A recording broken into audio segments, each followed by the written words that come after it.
নমস্কার বন্ধুরা। লক্ষ্মীর বাহন পেঁচা কেন? সত্যিই তো লক্ষ্মীর বাহন পেঁচা কেন? তো চলুন আমরা জেনে নিই। এই প্রশ্নের উত্তরে স্বামী বেদানন্দ মহারাজ খুব সুন্দরভাবে আমাদের কাছে আলোচনা করেছেন।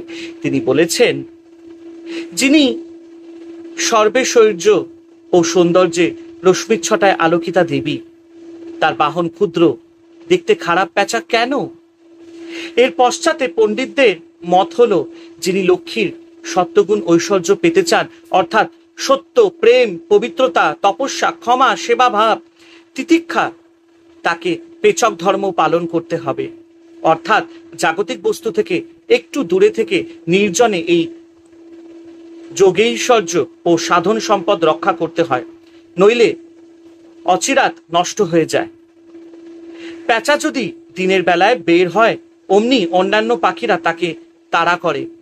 গভীর বনে অতি সঙ্গোপনে তাই পেঁচা বাস করে।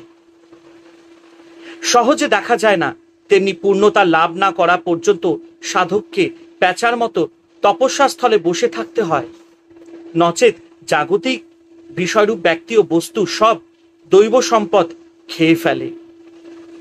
অপরদিকে লক্ষ্মীর জাগতিক ধন, ঐশ্বর্য, মান, যশ যে পায়, তাকেও পেঁচার মতো দিন কানা হয়ে থাকতে হয়।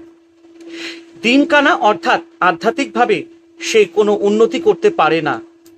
কখনো পেঁচা অন্ধকারের প্রতীক স্বরূপ।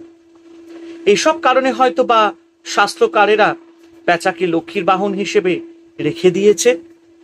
জয় দেবী দুর্গা দুর্গতি নাশিনী, জয় মা লক্ষ্মী।